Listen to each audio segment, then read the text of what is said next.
কুয়াশা ঘেরা শীতের সকালে এক কৃষক সে গায়ের মেঠো পথ ধরে তার মাঠের উদ্দেশ্যে রওনা হয়েছে, যে সকাল সকাল গিয়ে আলু, পটল, উচ্ছে এগুলো তুলে বাজারে বিক্রি করব। এসব ভাবতে ভাবতে মাঠের দিকে যাচ্ছে। হঠাৎ তার সামনে পড়লো একটা বিষধর সাপ। সে শুয়ে শুয়ে মৃত্যু যন্ত্রণায় কাতরাচ্ছে। দেখেই কৃষকের মনে দয়া হলো। যাই না দেখি সাপটার কাছে। সাপটার কাছে গিয়ে আস্তে আস্তে পরম যত্নে সাপটাকে তুলে নিয়ে বাড়িতে নিয়ে গেল। বাড়িতে নিয়ে গিয়ে তাকে উষ্ণ গরম দুধ হালকা আগুনে ছেঁকে আস্তে আস্তে সেবা শুশ্রূষা করে তাকে সুস্থ করে তুলল। আর সাপটা সুস্থ হওয়া মাত্রই তার ফনা বিস্তৃত করে পাশেই খেলা করছিল কৃষকের একমাত্র ছোট্ট ফুটফুটে একটা সন্তান। তাকে মারতে উদ্যত হলো। এটা দেখে কৃষক রেগে ক্ষোভে তখন সাপটাকে উদ্দেশ্য করে বলল, সত্যি তুই শত্রু। তোর সঙ্গে শত্রুর মতো ব্যবহার করাটাই আমার উচিত ছিল। তুই তো মারাই যাচ্ছিলি। আমি তোকে পরম যত্নে বাড়ি এনে সেবা শুশ্রূষা করে সুস্থ করেছি। তার প্রতিদান হিসেবে আমার সন্তানের জীবনটা কেড়ে নিচ্ছিস। এই বলে রাগে ক্ষোভে হাতের কাছে পেল একটা কুঠার।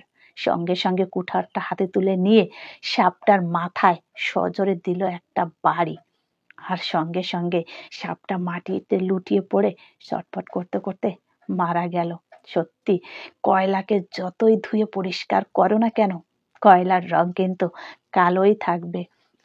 আপনার আশেপাশে এমন অনেক মানুষ আছে, আপনি তাদেরকে যতই যত্ন, যতই ভালো ব্যবহার, তাদের আদর যত্ন করে খাওয়ান না কেন, তাদের যদি স্বার্থে এতটুকু আঘাত লাগে, সঙ্গে সঙ্গে ওই বিষধর সাপের মতো ফনা বিস্তৃত করে আপনাকেই ছোবল মারতে আসবে।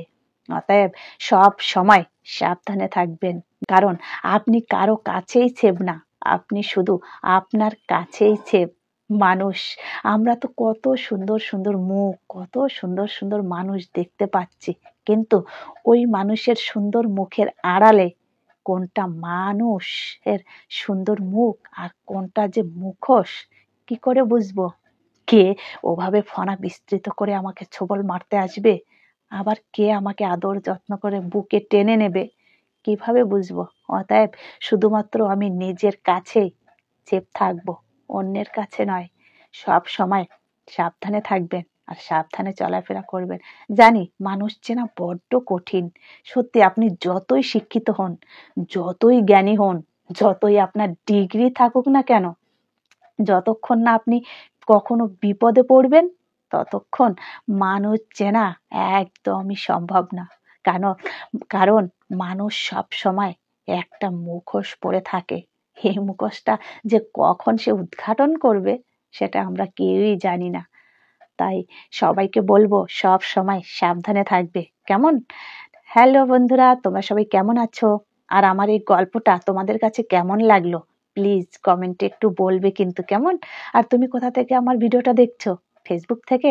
তাহলে অবশ্যই ফলোটা করে দিও। আর ইউটিউব থেকে দেখলে সাবস্ক্রাইব করতে একদমই ভুলবে না। কি গো, লাইকটা করবে তো?